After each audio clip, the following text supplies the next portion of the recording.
Bugünkü videomuzda Lenin və onun həyatı və sosializmin qısa tarixindən bəhs edəcəyik. Leninin adı əslində Lenin deyil. Lenin ləqəbi də əsl adı Vladimir İliç Ulyanovdur. Lenin 1870-ci ildə Rusiya imperiyasında dünyaya gəlib.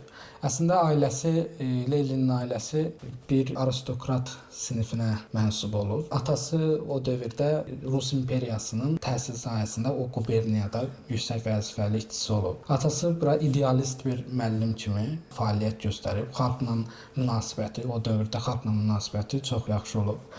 Lenin bu ailədə böyüyüb və Leninin anası da yüksək təhsilli bir qadın olub. O dönəmlərdə Rusiyada orta məktəb kimi çıxış edən gimnaziyalarda təhsil alıb. Bu dövrdə Rus imperiyasının əsas hansı tarixi seanslardan keçdiyini analiz eləməliyik. Leninin həyatındakı ən böyük travma qardaşının 3-cü Çar Aleksandra sui-qəsd etmə cəhdinə görə asılaraq edam edilməsidir. Bu Lenin həyatında həqiqətən travmaya səbəb olub. Lenin amma qardaşının bu əməllərinə çox qatılmırdı. Çünki Lenin fikirləşirdi ki, əgər bu imperiyada bir çevriliş olacaqsa, bunlar tək-tək şəxslərin bu formada sui-qəsd əməlləri ilə yox, onların sosialist bir ideologiya ilə işçilərin birləşərək bir çevriliş etməsi ilə olacaq. O dövrdə Çar Rusiyasına baxdıqda, Çar Rusiyası digər Avropa ölkələrindən geri qalmış, torpaq aristokratlarının hakimiyyətdə olduğu, kəndlinin torpağa bağlı olaraq yaşadığı bir imperiyadır. Yəni əslində kənd təsərrüfatı üzərində qurulmuş bir imperiyadır. İşçi çox yüksək sənayeləşmə olmadığına görə çox böyük işçi qrupları da yoxdur. Bu dövrdə Rus çarları 3-cü Çar Aleksandr idi. O sui-qəsd nəticəsi öləndən sonra məşhur bildiyimiz Çar Nikolay. Bizim Azərbaycanda da çox işlənir bəzi köhnə əşyaların Nikolayın devrində qaldığı səslənir. Bunlar əslində Sovet devrində Nikolay Çar Rusiyasının zamanının işləməyən, köhnəlmiş bir şey olduğunu insanların ağlına yeritmək üçün olub. Bizdə də hələ də işlənir. Yəni ki, o dövr üçün, o dövrü işləməyən, hərəkətsiz, statik bir dövr olduğunu təmsil edən bir fikir olaraq. İkinci Çar Aleksandr biraz utancaq bir insandır. Öz atası da onun haqqında bu heç bir şey eləyə bilməz, dövlət idarə eləyə bilməz deyirdi. Bunu bir həyat yoldaşı ilə birlikdə dövlət idarə etməyə çalışır. Çar Aleksandrın devrində Rusiyada siyasi və iqtisadi sistem o qədər yaxşı olmadığına görə Çar Aleksandr bunları bir növ örtbasdır etmək üçün Yaponiya müharibə elan edir. Yaponiya müharibəsində əslində bu heç mümkün olmayan bir şəkildə Mansuriya bölgəsi və Çinin ərazisidir. İndiki Çinin ərazisi də o vaxt Rus imperiyasının ərazisidir. Bu ərazi üzərində Yaponiya ilə bir mübarizə aparır və Yaponiya məğlub olur. Bu tarixdə ilk dəfədir ki, bir qərb mədəniyyəti bir şərq imperiyasına məğlub olmuşdu. Bu məğlubiyyətdən sonra 1905-ci ildə yəni Çarı bir atası kimi görən xalq Çarın üstünə üsyana qalxır. Bloody Sunday deyirlər, qanlı bazar günü. Çarın üstünə üsyana qalxır. Əslində Çara ilk olaraq işçilərin həyat şəraitini yaxşılaşdırmaq üçün bir müraciət göndərirlər. Amma ki, Çarın bu tələbləri xalqın üstünə ordunu göndərərək və onlara atəş açaraq cavab verir. Bu Bloody Sunday baş verəndə əslində xalqın böyük ayaqlanmasından sonra Çar Nikolay geri addım atmaq məcburiyyətində qalır və geri addımı ataraq Duma, o vaxtı məclis, yəni Rus məclisini qurur ilk dəfə. Yəni Çar əslində öz əlində olan haqların bir qismini Dumaya verir. Biz də orta məktəbdə kitablarda həmişə oxurduq Dumaya, Azərbaycandan da Dumaya müxtəlif millət vəkilləri göndərilir. Birinci Duma, ikinci Duma, üçüncü Dumaya millət vəkilləri göndərilir. Amma ki, Çar Yapon müharibəsinin o unutdurandan sonra Dumanın bəzi haqların yalan eləməyə başlayır. Onların haqlarını geri əlinə almağa başlayır. Rusiyanın bu qədər qarışıq bir sistem içərisində Lenin təhsilini tamamladıqdan sonra qardaşının da edam edildikdən sonra 17 yaşında Kazan Universitetində hüquq fakültəsinə qəbul olur və burada oxumağa başlayır. Amma ki, sadəcə birinci kursda marksizm ideologiyası ilə o vaxt sosializmin Rusiyada ilk girməsi ilə bu kitablar oxunur. Marksizmin Kapital əsəri, Engelsin əsərləri oxunur və bununla birlikdə onların bir işçi tələbələr, yəni təhsil Kazan Universitetində tələbələrin bir üsyanı başlayır. Buna da başçılığı Lenin eləyir. Lenin onsuz da qardaşının çara sui-qəsdindən dolayı çox qəbul edilmir. Dövlət tərəfindən daimi nəzarətdə saxlanılır və bu üsyana başlayandan sonra da bu uğursuz olur və Lenini universitetdən qovurlar. Sonra Lenini sürgünə göndərirlər.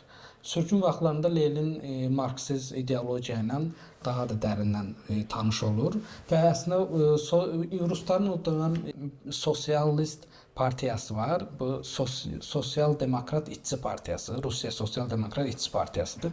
Bu Sosial Demokrat İşçi Partiyası, yəni çarın Rusiyadakı fəaliyyətlər, Rusiya daxilində bunların fəaliyyətlərinə mane olduğuna görə daha çox Avropada fəaliyyət göstərir. Bunlar Alman Sosial Demokrat Partiyasının, yəni Rusiya kopyası kimidirlər.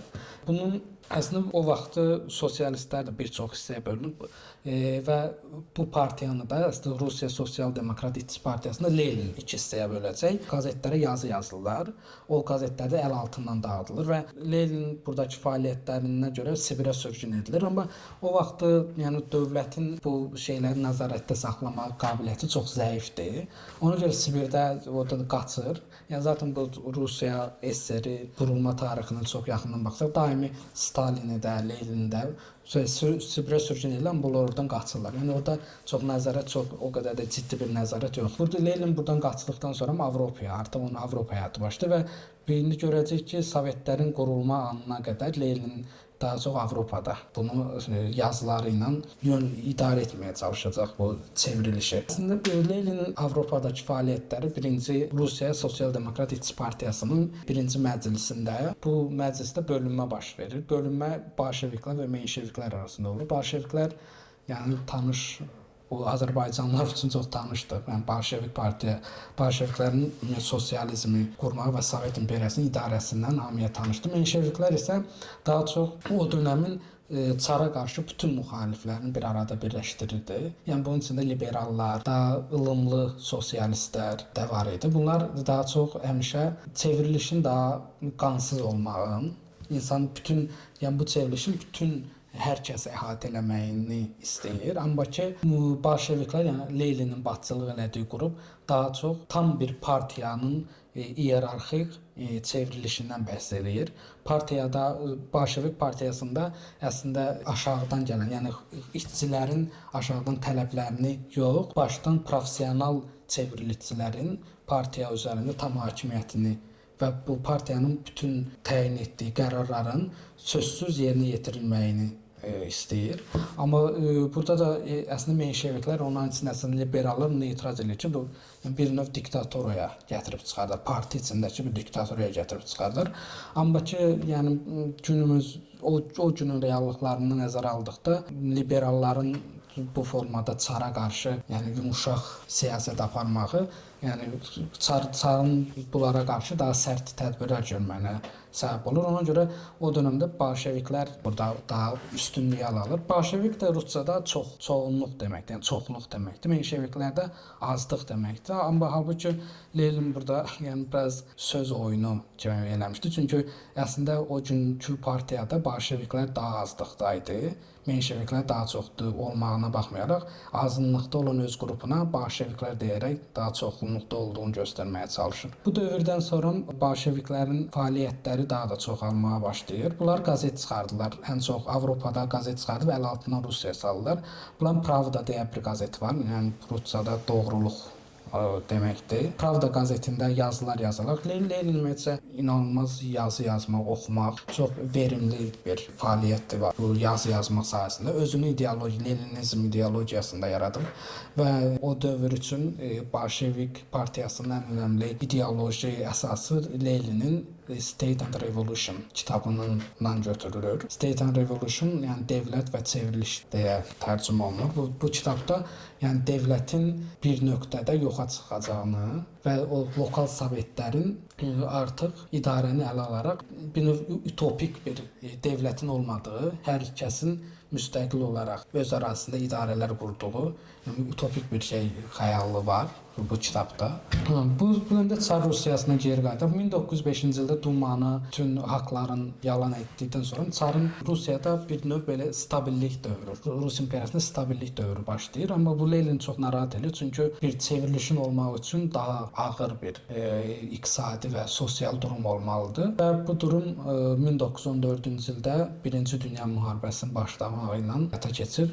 Bu Birinci Dünya müharibəsi ümumiyyətlə bütün xanədanlıqları, yəni otokrasi ilə idarə olunan xanədanlıqları dərindən sarsıb Osmanlı imperiyasını, Avstraliya, Macarıstan imperiyasını, Almaniya imperiyasını, Yapon imperiyasını və Rus imperiyasını yoxa çıxartdı. İngiltərə imperiyasını da bir növ tamamilə zəiflətdi və İkinci Dünya müharibəsində tamamilə yoxa çıxdı. Bütün bu imperiyalara böyük zərər verir və onlara da heç bir xeyri də yoxdur. Amma ki, məcbur o bir şəraitdə Rus imperiyası Birinci Dünya müharibəsində İngiltərənin yanında Birinci Dünya müharibəsinə qatılır. Və çox Rusiya Birinci Dünya müharibəsində yəni ən məşhur bu şeylərlə məşhur ki, öz ordusunu cəbhəyə mühimmatı olmadan, silahı olmadan, gülləsi olmadan göndərir. Çünki Rus sənayesi o dövrdə çox zəif idi və bu formadakı öz ordusunun bu təchizatla təmin etməkdə aciz idi. Və müharibə başlayır. Bu müharibə dövründə Rusiya Almanları qarşısında çox böyük məğlubiyyətlər alır. O dövlətin bütün qaynaqları Birinci Dünya müharibəsində səfərbər olur və daxildə böyük sosial gərginliklər yaranır. Bu Çar Rusiyasında Çarın otokratik bu formada idarəsi, otokrasi də bu indi istifadə edilən otokrasi də əslində sadəcə Çar Rusiyasında istifadə olunur. Çarın ləqəbidir. Ləqəbi adından istifadə olunur. Yəni xalq Çara 2-ci Çar Nikolay otokrat deyirlər. Çünki o bir növ onun yəni bir simvoluna gəlir. Çar bu cür ordunun məğlubiyyətlərindən sonra artıq qərar verir ki, ordunun başına özü keçir və cəbhəyə gedir. Cəbhəyə gedəndən sonra mərkəzdə həyat yoldaşı qalır, kraliça. Və o kraliçanın yanında Rasputin deyə bir insan var. Bu Rasputin belə mistik özəllikləri olan falan bir insandır. Çarın həyat yoldaşları ilə yəni onu da Rasputin idarə edirmiş kimi bir hal yaranır və Rusiyada daxildə xalq buna çox narahatçılıq göstərir və 8 mart günü Qadınlar Bayramı, ruslar Qrigoryan təqvimi istifadə eləmirlər deyə 8 mart onlarda fevral ayına, yəni geridən gəlir Rus təqvimi, fevral ayıdır. Yəni Qrigoryan təqvimindən 8 mart, amma Rus təqvimindən fevral ayında qadınların çörək sırasında olan qadınların bir üsyanı olur və buna bu işçilər də qatılır. İşçilər də qatıldıqdan sonra Çar ordunu xalqın üzərinə göndərir, amma artıq ordu da cəbhədə çox ağır şəraitdə döyüşdüyünə görə o da xalqa qoşulur və burada ilk Rus devrimi iki başlı devrimdir və ilk devrim 1917-ci ildə fevral ayında baş verir. Fevral devrimi deyirlər. Bu devrimdə Çar artıq taxtdan çəkilməli olur. Çar taxtdan çəkildikdən sonra yerinə keçici bir hökumət qurulur. Bu keçici hökumət Kerenski hökuməti olur və bu Kerenski hökumətinin də əsas burada Kerenski hökumətində yox, Petrograd sovetində olur. Petrograd soveti nədir? Sovetlər Ruscada məclis deməkdir. Bu məclislər əsgərlər və işçilərin təmsilçisi olur. Əsasən sənayenin olduğu tək yer Moskva və Petrograd olduğuna görə Petrograd soveti qurulur. O vaxt əslində orası Sankt-Peterburg, bugünkü kimi adı Sankt-Peterburg idi o şəhərin, amma ki Sankt-Peterburg Almanca bir addır və Almanlarla Birinci Dünya müharibəsində müharibəyə girdiklərinə görə Rus imperiyası o vaxt şəhərin adını dəyişib Petrograd qoyur. Və bu Petrograd sovetləri gücü əsas əlində olan Petrograd soveti olur. Kerenski hökumətdə daha çox bürokratik işləri həyata keçirir. Bu fevral inqilabında Lenin nerede? Avrupa'dadır. Lenin Avrupa'dadır. Və bu fevral inqilabında Lenin hələ də İsveçrədədir. Bu Rus sosialistlər əsasən İsveçrə, Finlandiya arasında olur. Finlandiya da əslində o vaxt Rus imperiyasının tərkibindədir Finlandiya. Amma ki Finlandiyanın muxtar bir haqları olduğuna görə çarın polisləri, çarın Okrana dediyi bir polis sistemi var. Bu Okrana polis sistemi Finlandiyada çox fəaliyyət göstərir və Lenin əsasən Finlandiyadan Sankt-Peterburqa gəlib gedərək bu devrimi idarə etməyə çalışır. Amma Lenin fevral devrimindən məmnun deyil. Çünki əslində Kerenski hökumətinin tərkibində liberallar, menşeviklər daha çox üstünlükdədir və Lenin daimi bu mövqedə çıxış eləyir ki, əsl devrim Sovetlər, yəni ki, sosial işçilərin etdiyi devrim olacaq. Onun üçün əslində Kerenski hökuməti demokratik fəaliyyətləri dərhal başladır. Media üzərindəki sansürü aradan qaldırır və növ nisbi azadlıq yaranır və bu nisbi azadlıqdan istifadə edərək Lenin artıq Rusiyaya geri qayıtmağa çalışır. Amma ki, belə bir problem var ki, Rusiya hələ də Almaniya ilə Birinci Dünya müharibəsi davam eləyir. Kerenski hökuməti birinci savaşı bitirmək vədi verirdi. Amma hakimiyyətə gəldikdən sonra öz mövqelərini gücləndirmək, yəni hələ də müharibənin davam eləyib bir dənə qalibiyyət alsaq, bu qalibiyyət üzərindən, yəni öz xalq arasındakı nüfuzlarını yüksəldə biləcəklərini düşünürlər.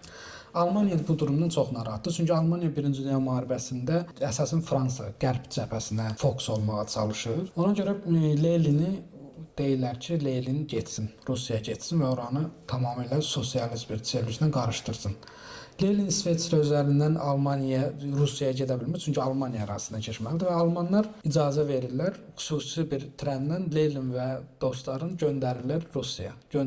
Və bu qatar Petrograda gəlib çatır və bütün sosialistlər Lenini qarşılayırlar və Lenin ilk çıxan kimi çıxışını eləyir. Kerenski hökumətinin xain elan, yəni bir növ Kerenski hökumətinin bu içərisində olan liberalların falan fəaliyyəti ilə deyir ki, belə devrim olmaz. Devrim bütün gücün sosialistlər, yəni Sovetlərin əlində olmağını, Kerenski hökumətinə dəstək verilməməyini deyir. Xalqa da bir dənə vədi var. Sülh, torpaq, çörək. Sülh, torpaq, çörək vədi ilə əslində bu hökumətin o dövrdə Bolşevik partiyasının analiz eləsək, Lenin o dövrdə belə Bolşevik partiyası içərisində yəni bütünlüklə hakimiyyətə sahibdir. Yəni Leninin günün sonunda Leninin belə fikirləri səs verməklə rədd edilə bilər və qəbul edilmir. Leninin Kerenski hökumətinə qarşı silahlı bir çevriliş etmə təklifin Bolşevik partiyasının içərisində rədd olunur və Lenin bu dövrdə artıq Kerenski hökuməti də Bolşeviklərə qarşı baskıya başlayır və sosialistlərin bir sosialistlərin kiçik bir ayaqlanması olur və bu ayaqlanmadan sonra Kerenski hökuməti bütün Bolşevik liderlərini həbsə atır. Lenin də bu dövrdə yenidən Finlandiyaya qayıdır, Finlandiyaya qaçır və bu da Kerenski hökumətinin bu formada fəaliyyəti və cəbhədə Almanlarla hələ də müharibənin davam etməsinin üzərinə general Korniyolovu ordunun başına gətirir.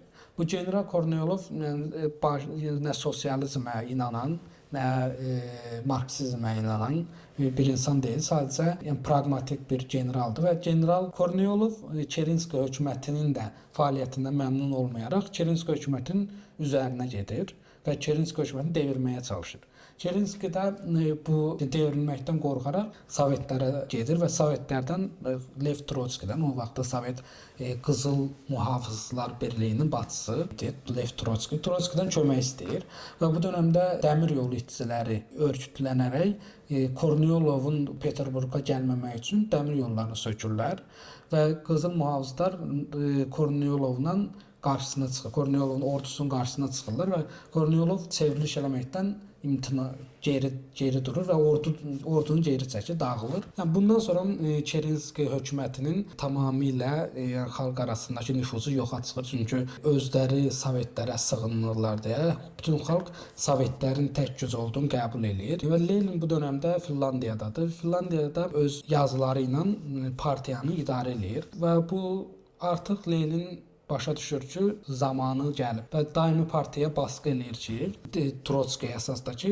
silahlı çevriliş eləyib hökuməti, yəni keçici hökuməti ləğv eləməliyik. keçmiş hökumət aradan qaldırmaq, amma ki Leninin yəni o dövrdə belə Bolşevik partiyası içərisində bu fikir qəbul edilmir. Kamenev, yəni o vaxt Bolşevik partiyasının liderlərindən biri Znyonovla Kamenev buna qarşı çıxır. Onlar əsasında düşünürlər ki, savaş hələ də Birinci Dünya müharibəsi davam etdiyi dövrdə keçici hökumətə dəstək vermək olar. Amma ki artıq keçici hökumətin, yəni xalq arasındakı bütün nüfusu aradan qalxdıqdan sonra Sovetlərdə Petrograd Sovetində bir ayaqlanma olur və hökumətin bütün strukturlarını ələ keçirirlər və bu ələ keçirmədən sonra Lenin qatarla Finlandiyadan Peterburqa gəlir və Peterburqda bütün güclər Sovetlərin əlinə keçir. Artıq tək məclis qalır. Məclisə də mühasirəyə alırlar bir gecə məclisi.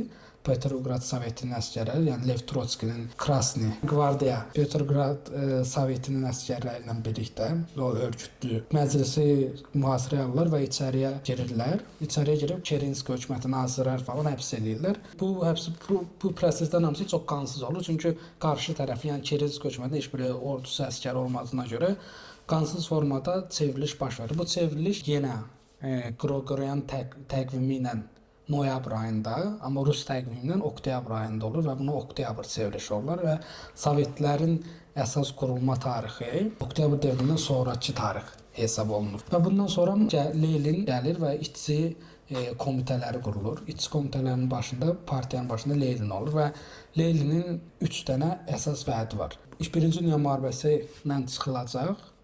Artıq bu müharibə sona çatacaq. Kəndçilərə torpaq kəndçilərə paylanacaq. Bax, kollektiv olmaq hələ ki vaxtı yoxdur. Torpaq kəndçilərə paylanacaq. Bütün şirkətlərə, ölkədəki bütün milli və xarici şirkətlərə əl qoyulur və bunların hamısı idarəsi Sovetlərə, yəni o dövrki yerli işçilərə, təmsiliyyət olaraq yerli işçilərə verilir. Sovetlər Çar Rusiyasının xarici bütün dövlətlər olan xarici borclarından imtina edir. Onlar artıq biz ödəməyəcək deyirlər.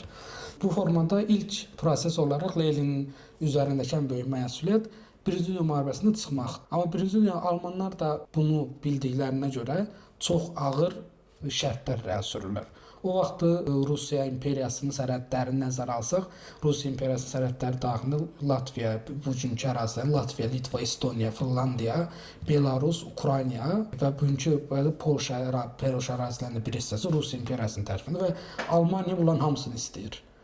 Ukraynanı da, Polşanı, Latviya, Litva, Estoniya, Finlandiyanı və Polşanın bir hissəsi Almanlara buraxılacaq. Bunu qəbul eləmək, Bolşevik partiyası bunu qəbul eləmək istəmir. Çünki artıq bunu qəbul eləsələr, xalq gözündə onlar yəni bir növ satqın kimi görünəcəklərinə görə qəbul eləmir. Amma Lenin bunu söz verib, xalqa da söz verib və bunu qəbul eləmək üçün səs vermə keçirir Bolşevik partiyasında və sadəcə bir səs fərqlə müharibənin bitirilməsi qərarlaşdırılır. Amma almanlarla masaya oturanda Lev Trotski belə bir qərar alır ki, danışıqları uzadaraq almanların bir növ məğlub olmağını gözləyirlər ki, bəlkə artıq bütün bu qədər ərazini verməkdən keçirlər. Amma almanlar bu taktikanı gördüklərinə görə daha da çox Rusların üzərinə gəlir və Rus orduları bütün cəbhələrdə məğlub olmağa başlayır və artıq Petrograda qədər Alman ordusu gəlir. Və burada artıq son qərarı verirlər ki, sülh müqaviləsi bağlanacaq və Rusiya imperiyası Avropadakı bütün torpaqlarını Almanlara vermək məcburiyyətində qalır. Bu müqavilə 1918 3 mart tarixində Trotski Sovetlər adına Brezhnitov müqaviləsini imzalayır. Rusiya bu torpaqlarını orada artıq Almanlara vermək məcburiyyətində qalır. Amma ki bu müqavilənin heç bir dəyəri olmayacaq. Çünki bir neçə ay sonra Almanlar da məğlub olur. Bu torpaqlar artıq Almanların da hakimiyyəti altından çıxır. Bu da Leninin Birinci Dünya müharibəsinin yanaşmağı ilə bağlı bir neçə fikir demək istəyirəm. Lenin, ümumiyyətlə sosialist qruplar Birinci Dünya müharibəsi başlayanda 1914-cü ildə Birinci Dünya müharibəsinə qatılmama qərarı vermək istəyirlər. Çünki Leninin ideologiyasında Birinci Dünya müharibəsi kapitalistlərin arasında olan müharibədir və işçilərin buna alət edirlər və dünyadakı bütün işçilər international olduğuna görə, yəni bir növ sosializm international, dünyadakı bütün işçilərin eyni cür hərəkət etdiyin və kapitalistlərin işçilər üzərindəki zülmü bütün dünyadakı işçiləri bir-birinə qardaş elədiyini düşünür və bu qardaş işçi qrupları fərqli milliyyətçi dövlətlərin qarşı durmasından zərər çəkməsin deyə Lenin o vaxtki Almaniya Sosial Demokrat Partisi, İtaliyada olan Sosial Parti falan bunlar əslində qatılmama qərarı almağını gözləyirlər.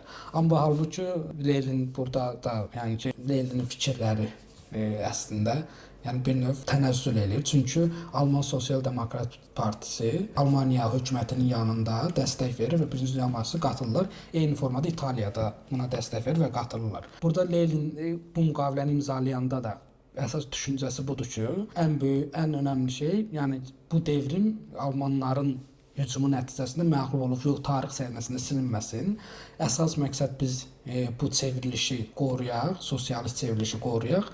Onsuz da gələcəkdə bütün ruslar düşünür, rus sosialistlər düşünür, gələcəkdə Almaniyada da, İtaliyada da və bütün Avropa ölkələrində sosialist hökumətlər hakimiyyətə gələcəyinə görə bu ərazilər zaten sosializm idarəsi altında birləşəcəklər. Onun üçün yəni Lenin bu torpaqların Almaniyaya verilməsində yəni çox da tərəddüd eləmir. Yəni bunu məğlubiyyət kimi görmür. Ki Leninin fikirləri 40 il sonra rusların Berlinə işğalı ilə əslində yəni bir reallığa qovuşacaq. Başqa tarix səhnələrində tamamilə başqa şeylər baş verir. İkinci Dünya müharibəsi olur, amma yəni bu torpaqlar yenidən Ukraynada, Belarusiyada, Latviyada, Litvada, Polşada, yəni o dönəmki Macaristanda, Çexoslovakiyada yəni yenidən sosialist və Rus hakimiyyəti, yəni o sosialist Sovet hakimiyyəti altında yenidən birləşirlər. Lenin qarşısında duran ikinci ən böyük maneə bu idi ki, o dövrdə sosialistlər əsasən indiki Rusiyada Sankt-Peterburq, Moskva, yəni sənayeləşmiş ərazidə hakimiyyəti əl almışdır. Amma ki, Rusiyanın kənar ərazisində hələ də White Army, yəni bəyaz ordu dediyimiz çarın hələ də çarın dəstəkləyən ordular birləşir. Bunların içərisində hansı ki o bolşeviklərin hakimiyyətdən kənarlaşdırdığı menşeviklər, liberallar da bu ordu ilə birləşir. O dövrdə hakimiyyətə gələndən sonra Lenin böyük torpaq ağalarını da torpaqların əlindən alıb xalqa geri verdiyinə görə torpaq ağaları, keçmiş ordudan qalan generallar, liberallar birləşərək qarşı devrim, yəni ki Rusiyanın sosialist devrimi baltalaması qarşı devrim həyata keçirirlər. Bunlara Yaponiya imperatoru, Amerika Birləşmiş Dövlətləri dəstək verir. Çünki bunlar Yaponiya özünə təhlükə görür. Çünki Mansuriya bölgəsində hələ də ruslarla münaqişələr var. Özlərinə təhlükə görür sosialist devrimi. Amerikada yəni kapitalizmin o dövrdə yəni ki, ən baş aktyor olduğuna görə bunlar qarşı sosializm devrimi ortaya çıxmadan bunları tamamilə məhv etmək üçün White Army-yə dəstək verirlər. Hərbi, həm silah dəstək, həm də maddi dəstək verirlər. Bu şəraitdə artıq Rusiya vətəndaş müharibəsi başlayır. Rusiya vətəndaş müharibəsində mərkəzdə, yəni Sankt-Peterburq və Moskva arasında Krasni Armiya, yəni Qızıl Ordu artıq qurulur. Lev Trotski tərəfindən Qızıl Ordu qurulur və Qızıl Ordunun başında Lev Trotski və White Army-nin Rusiya vətəndaş müharibəsi gələcəkdəki Sovet hökumətinin mərkəziyyətçil hakimiyyətinin qurulmağında çox önəmlidir. Çünki o dönəmə qədər Vladimir Lenin əslində çox demokratik bir sovetlər xəyal eləyirdi Rusiya arasında. Amma ki, qarşı devrimlə, yəni ki, buna white terror deyirlər, yəni bəyaz terrora qarşı red terror, yəni qırmızı terrorla qarşılıq vermək məcburiyyətində qalır. Çünki əslində White Army-nin, bəyaz ordunun ələ keçirdiyi ərazilərdə yenidən xalqa qarşı böyük qətliamlar həyata keçirməyi, o ərazidə yenidən sərfliyin, yəni ki, torpaq aristokratlığının geri qaytarılmağı baş verdiyinə görə Sovetdə çox sərt qarşılıq verirlər buna və White Army-ilə iç savaşda Sovetlər qalib gəlir. Sovetlərin qalib gəlmə səbəbi əsas onu göstərilir ki, Lev Trotski çox önəmlidir burada. Lev Trotski ordunu qurur və ordunun mobilizə olmağında çox önəmlidir. Mərkəziyyətdən ordunun idarəsi, mərkəzi hökumət tərəfindən ordu çox koordinasiyalı şəkildə idarə olunur və White Army-də isə bu yoxdur. White Army-də White Army-ni idarə edən bir mərkəz yoxdur. Bir neçə mərkəzlər var və bu bir neçə mərkəzdə çox qarışıqlıq yaranır. Koordinasiyalı şəkildə Sovetlərin üzərinə hərəkət edə bilmirlər. Və Sovetlər tək-tək cəbhələrdə bəyaz ordunu məğlub eləyərək bütün Sovetlər ərazisində hakimiyyəti yenidən qururlar. Bu hakimiyyəti qurma prosesində Sovetlər çox mərkəzləşmiş bir parti hökumətinə çevrilirlər. Burada Leninin sonrakı dövrdə tamamilə 1918-1922 arası sayılır Rus vətəndaş müharibəsi və 1922-ci ildə bu vətəndaş müharibəsi sona çatır və artıq Sovetlər tarix səhnəsinə çıxır və Sovetlər qurulur. Rusiya vətəndaş müharibəsində, yəni Sovetlərin ən sərt davrandığı dönəmlərdən biri də müharibənin son bitişinə yaxın hələ də Romanovlar sülaləsinin son təmsilçisi olan Çar II. Nikolay ailəsi ilə birlikdə Sovetlərin nəzarətində Rusiyanın içlərində bir evdə saxlanılırdı. Amma ki, Sovetlərin bir növ burada qorxusu oldu ki, White Army bəlkə bunları ələ keçirər. Onları bir təmsilçi kimi yenidən hakimiyyətə gətirməyə çalışa bilərlər deyə onların artıq ölüm hökmü verilir və Çar Nikolay ailəsi ilə birlikdə güllələnərək edama məhkum edilirlər. Sovetlərin tarix səhnəsinə çıxdıqdan sonra Lenin bu vəd elədiyi reformları həyata keçirməyə başlayır. Rusiyanın yenidən sənayeləşməyini təşviq eləyir. Burada Rusiya vətəndaş müharibəsində Sovetlərin yeritdiyi iqtisadi sistemi dəyişirlər. O dövrəmdəki iqtisadi sistem bu formada idi ki, kənd təsərrüfatını istehsal elədiyi məhsullara əl qoyurdular, ordunun xərclərini qarşılamaq üçün. Bu əl qoymalar artıq kəndlilərdə çox böyük narahatçılığa səbəb olmuşdu. Yəni bir dönəm Sovetləri hakimiyyətə gəlmək üçün dəstəkləyən kəndçilər artıq Sovetlərin onların əkdiyi hər məhsula əl qoymağı ilə Sovetlərə qarşı çıxmışlar. Hətta Sovetlərə qarşı kəndçilərin bir neçə də üsyanları da olur. Bu üsyanlar da çox qanlı bir şəkildə bastırılır. Lenin, yəni ki, o dövrdə bir qıtlıq baş verir Sovetlərdə. Çünki artıq kəndçilər istehsal elədiyi kənd təsərrüfat məhsullarına dövlətin əl qoyduğuna görə istehsalı çox azaldırlar, tamamilə azaldırlar və burada qıtlıq yaranır. Bundan sonra Lenin artıq dərin tam qurulma və müharibənin də bitməyi ilə birlikdə yeni economical politika, NEP dedikləri New Economical Policy həyata keçirməyə çalışılır. Bunda əsas önəmli olan məqam ondan ibarətdir ki, artıq Sovetlərdə dövlətin kəndin məhsuluna əl qoymağı yox, kəndçi əkdiyi məhsuldan dövlətə vergisini verir və geri qalanın sərbəst tacir kimi bazarda sata bilirlər. Bu insanlar bu yeni yaranan iqtisadi sinifə də nepmən deyirlər o vaxtda. Nepmənlər özünə məxsus torpaqlarda əkin fəaliyyəti həyata keçirir və məhsulun bir hissəsini dövlətə vergi kimi verdikdən sonra geri qalanı bazarda satmaqdır. Və iqtisadiyyat bu da kiçik bir kapitalist toxunuş həyata keçirir və iqtisadiyyat canlanmağa başlayır. İqtisadi canlanmadan sonra bu yeni yaranan Nepmən qrupu Bolşevik partiyası halında bir müzakirəyə səbəb olur. Bunlar yəni ki, yenidən biz kapitalist devrə geri döndük, yenidən torpaq aristokratları yaranır deyə orada narahatçılıqlar yaranır və sonraki dövrlərdə Lenin bunu görmür, amma Stalin dövründə Nepmən proyekti tamamilə ləğv olunur və torpaqların hamısı kollektivləşdirilir və kollektiv kolxozlar yaradılır. Lenin sonraki ən önəmli, Sovetlərdəki ən önəmli devrimi elektrikləşdirmə ilə olur. Rus imperiyası, yəni Çarlıq Rusiyasında sənaye çox zəif olduğuna görə elektrikləşmə, yəni ölkələrin bütün elektrikləşməsi çox zəif idi. Onun üçün ən önəmli reformlardan biri bütün Sovetlər arasında elektrikin gətirilməyidir. Mənim də bununla bağlı bir xatirəm var. Mən yaş olaraq o dövrdə necə xatirəm olduğunu fikirləşə bilərsin. Mən uşaq vaxtı evlərdə lampalar vardı, sarı işıq olan. Nöyüd? Yox, sarı adi bildim bağlananda sarı işıq olan lampalar. Yəni LED yox, adi sarı işıq olan lampalar. Onlara hələ də var. Hələ də var. Onlara bizdə kətdə İliç lampası deyirdilər. İliç lampaları. Niyə İliç deyirlər? Mən soruşanda mənə uşaq vaxtı demirlər. Bunu Lenin düzəldib. Mən o vaxtda bu qədər bilmirdim bu Lenin falan, yəni ki, amma ki təxmini o vaxt məktəbdə falan öyrənmişdi, Edison ixtira edib də lampanı. Mən də fikirləşirdim ki, necə Lenin çıxardı? Lenin yəni filosof, bu fizika ilə bağlı bir fəaliyyəti yoxdur. Mən sonradan onu öyrəndim. Həqiqətən o dövrdə Leninin bu reformları ilə hər yerə elektrik gəldiyinə görə insanlar ona İliç lampası deyilirmiş və Leninin gətirdiyinə görə o lampalar da Lenin ixtira etdiyini düşünüblər. Hətta Sovetlər dövründə bunun şeyi də var, afişləri də var. Buraya qoyur o afişləri. Lenin İliç lampaları ilə bağlı İliç elektrikləşməsi deyə bir şey yaradılar. Bu dövrdə Sovetlərin, yəni daha irəli dövrdə sənayeləşmənin, o böyük sənayeləşməni Lenin görməyəcək. Lenin çünki həyatını itirir.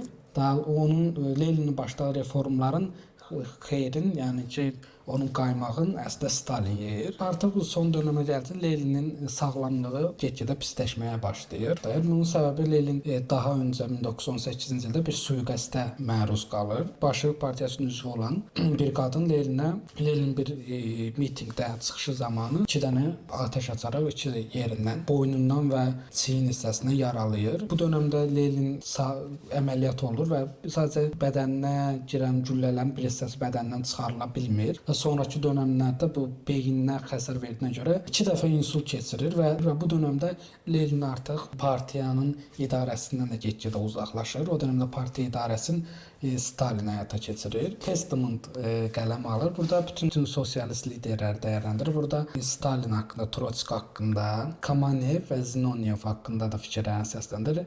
Stalin haqqında Stalinin çox kobud olduğunu bildirir və partiya hakimiyyətindən uzaqlaşdırılma və Stalinlə də çox Stalinlə də təmərküz eləməyin qarşısını almağını vəsiyyət eləyir. Trotski haqqında onun çox ağıllı olduğunu, amma çox özünü bəyənmiş olduğunu bildirir. Zinoviev və Kamenev haqqında da sosializmə yetəri qədər bağlı olmadıqlarını və 1918-ci ildə Birinci Dünya müharibəsindən çıxmaq istəyəndə onların hələ də davam eləyək, biraz da müharibəyə davam eləyək kimi fikirlərini xatırladaraq onlara da çox güvənməmək gərəkdiyini bildirir. Lenin bu dövrdə ən çox düşündüyü şey partiyanın bir şəxsin əlinə keçməməyini çalışır ki, bir şəxsin əlinə keçməsin, amma ki təəssüf ki, bunu bacarmır, çünki sağlığı çox sürətlə pisləşir və 1924-cü ildə Qorkidə öz evində dünyasını dəyişir. Dünyasını dəyişəndən sonra Lenin əslində vəsiyyətində simvolik hala gəlməyini istəmir və onun dəfn edilməyini istəsə də, o dönəmki Bolşevik partiya əsasında Stalin onun bir növ Leninin o karizmasından, nüfuzundan istifadə etmək üçün mumyalayırlar. Lenin mumyalanır və Lenin mavzoleyi tikilir və orada daimi bastırılmadan hələ də durur mənim bildiyimə görə. Lenin türbəsi. Bizim dildə elə də. Türbəyə mavzoley, yəni Lenin muzeyi kimidir. Orada hələ də sərgilənir, yəni Moskvada Kreml sarayının aşağısında olmalıdır. Həyat yoldaşından danışmadın, o da iştirak edirdi. Nadia. Nadejda Krupskaya. Yoxsa Evdar xanım idi? Yox, o da sosialist devrimci olub. Lenin məktublarını falan o çatdırır şeylərə. Cəmaata. Axıra kimi də yanında durur. Daha çox zaten elə belə sevgili kimi o devrimcilikdə bir-birinə kömək olublar. Yəni Lenin öləndən sonra Nadejda fəaliyyət göstərir. Stalin zaten Leninin sağlığında belə onunla belə sərt davranma falan var. Lenin əsəbləşir Stalinə. Stalin o arvadla belə təkrarımız falan danışır. Lenin xəstə olan vaxtı. Ona görə də çox əsəbləşir falan Stalin üzərinə. Sonranın sosializmdə biraz elədir. Yəni Leninin, Stalinin öz uşaqlarını falan belə ölkədən qovub eləyirlər. Nadejda ilə harda tanış olur? Nadejda ilə sürgündə olanda tanış olur. Sibir, orada bir kəndə sürgün eləyirlər, orada tanış olur. Amma o kəndin adı yadımdan çıxdı. Bir şeydir, qarın qıyamatın altında qalan bir kənd. Sürgün vaxtları tanış olurlar. Yəni Lenin və sosializmin qurulma tarixi bu formada idi.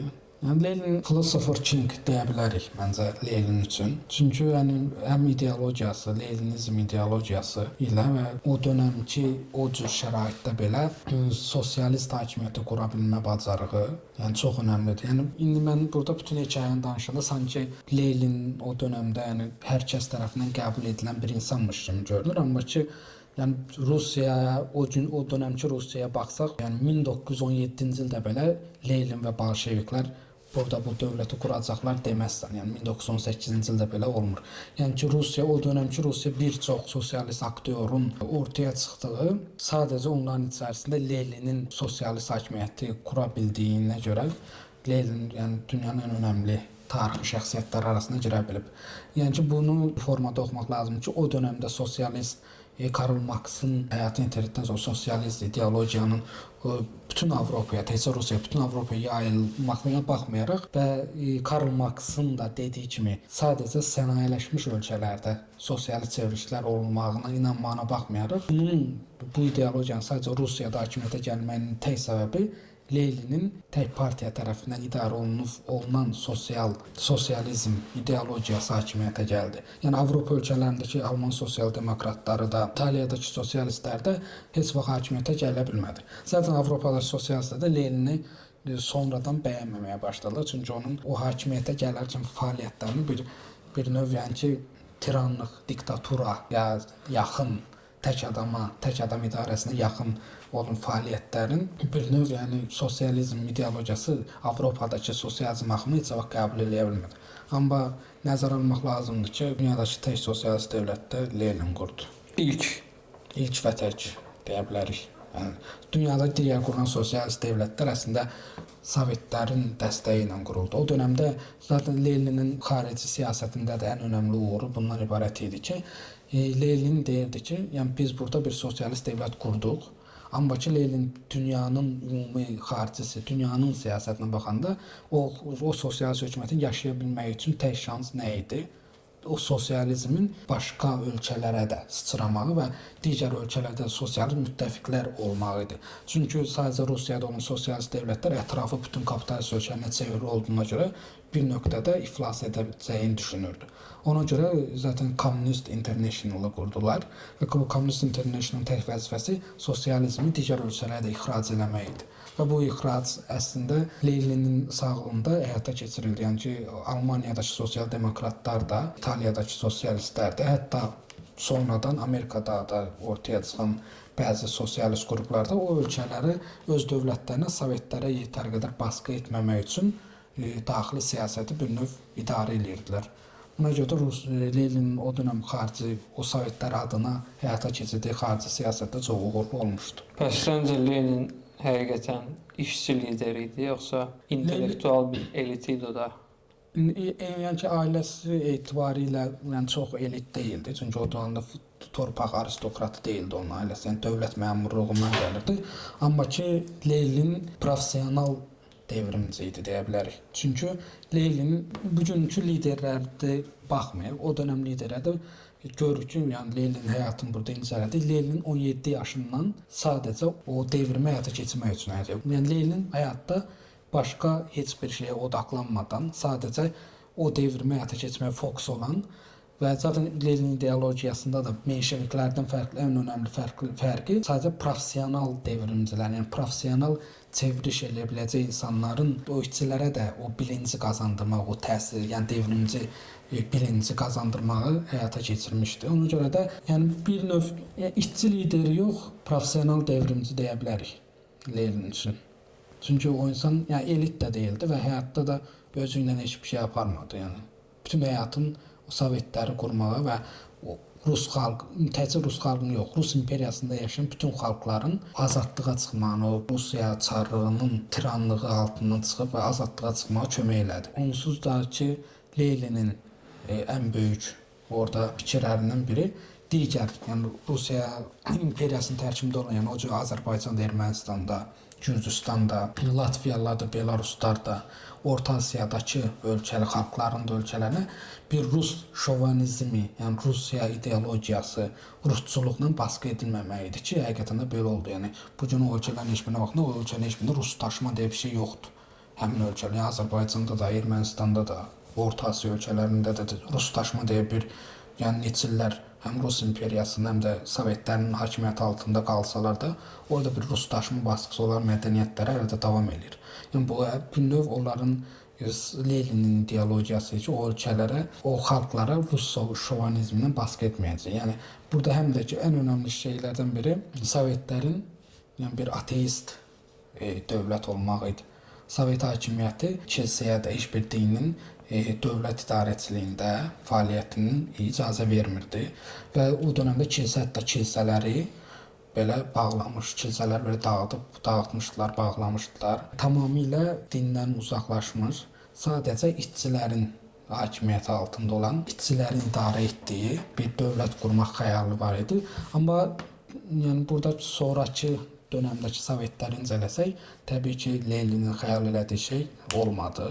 Leninin son dönəmlərdə bir partiya konqresində qatılıb danışanda son belə bir fikri də olmuşdu ki, sanki bir maşın idarə edəndə maşın doğru avtomobilin doğru istiqamətdə getməni hiss eləyirsən. Elə bir hissim var Sovetlər haqqında, sanki doğru yerə getmirik kimi bir söz demişdi. Yəni bu əslində Leninin son dönəmində qurduğu o Bolşevik partiyasının çox mərkəzi idarəsi Leninin yəni State and Revolution kitabında xəyal elədiyi bir nöqtədən sonra dövlətsizləşmənin aslında olmadığını, yəni dünyanın ən mərkəzi dövlətin yaratdığını orada görürdü.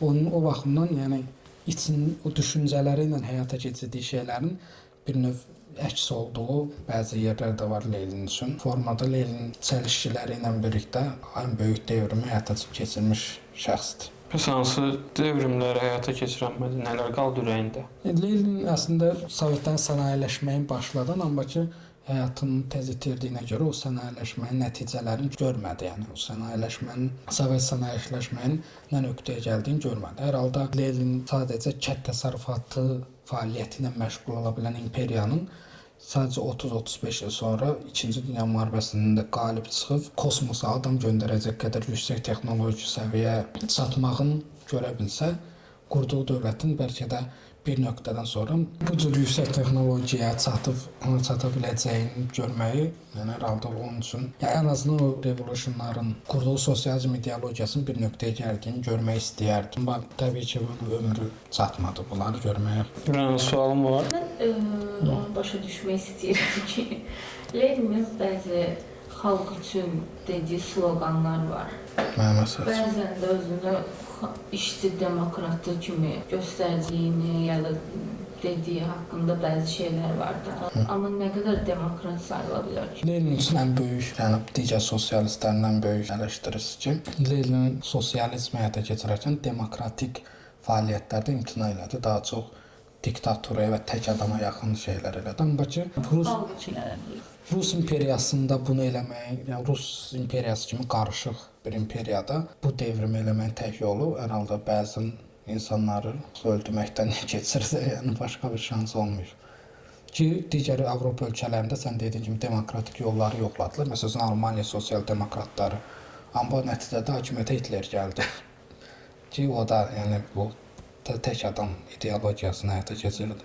Yəni, hər halda revolutionlar da belə çox demokratik fəaliyyətlərlə həyata keçirilən bir şey deyil.